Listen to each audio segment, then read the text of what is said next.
दोस्तों, ये कोई कहानी नहीं बल्कि सच्चाई है। छत्तीसगढ़ की सलोनी जो मुंबई से छुड़ाई गई है। ये सलोनी की कहानी उन लड़कियों को सबक देती है जो सोशल मीडिया से अनजान लोगों से दोस्ती कर लेती हैं और अपनी ज़िंदगी गंवा लेती हैं। सलोनी ने आज कई दिनों बाद फेसबुक खोला था। एग्ज़ाम के कारण उसने स्मार्टफोन से दूरी बना ली थी। फेसबुक ओपन हुआ तो उसने देखा कि 35-40 फ्रेंड रिक्वेस्ट पड़ी है। उसने एक सरसरी निगाह से देखना शुरू किया, तभी एक अनजान लड़के की रिक्वेस्ट पड़ी हुई थी जिस पर सलोनी की नज़र ठहर गई। उसका नाम राज शर्मा था। बड़ा का स्मार्ट और हैंडसम दिख रहा था। अपनी डीपी में सलोनी ने जिज्ञासा बस उसके बारे में पता करने के लिए उसकी प्रोफाइल खोल कर देखी तो वहाँ उसने एक से बढ़कर एक रोमांटिक शेरो शायरी कविताएं पोस्ट की हुई थी। सलोनी बस उसकी इसी कविताओं पर नज़र पड़ी और उसका दिल दौड़ने लगा। सलोनी ने कोई जवाब नहीं दिया, बस एक स्माइली वाला स्टिकर पोस्ट कर दिया और फिर मैसेज बंद कर दिया। वो नहीं चाहती थी कि एक ही दिन में किसी अनजान से ज़्यादा घुल मिल जाए। वह अपने काम काज में व्यस्त हो गई। फिर दूसरे दिन उसने देखा तो उसमें फ्रेंड रिक्वेस्ट पड़ी थी। सर लड़के ने सलोनी का परिचय पूछा। सलोनी ने अपना परिचय बताए बिना रह नहीं पाई।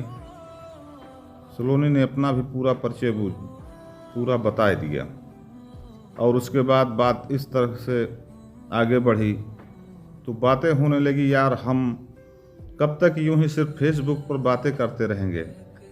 मैं तुमसे मिलना चाहता हूँ, प्लीज़ कल मिलने का प्रोग्राम बनाओ ना। सलोनी ने खुद भी उससे मिलना चाहती थी और एक तरफ से उसने उसके दिल की बात कह दी, लेकिन पता नहीं क्यों वो उससे मिलने से डर रही थी। शायद अनजान होने का डर था। राज ने उसे समझाते हुए मिलने की जिद की। अच्छा ठीक है, बोलो कहाँ मिलना है, लेकिन मैं ज़्यादा देर नहीं रुकूंगी। सलोनी ने बड़ी मुश्किल से उसे हाँ की। ठीक है, तुम जितनी देर रुकना चाहो रुक जाना।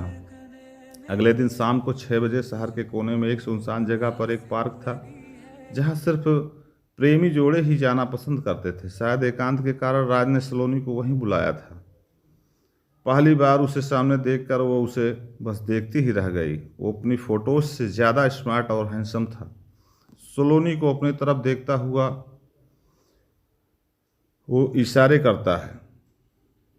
सलोनी उसके पास जाती है, मुस्कुरा कर बोलती है, अरे यार क्या सारी बात यहीं सड़क पर खड़े खड़े करोगे।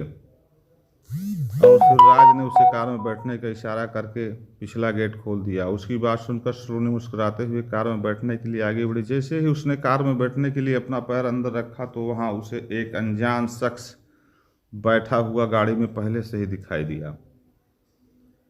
सलोनी के बढ़ते कदम ठिठक गए। वो पलट कर राज से पूछने लगी कि ये सब क्या है।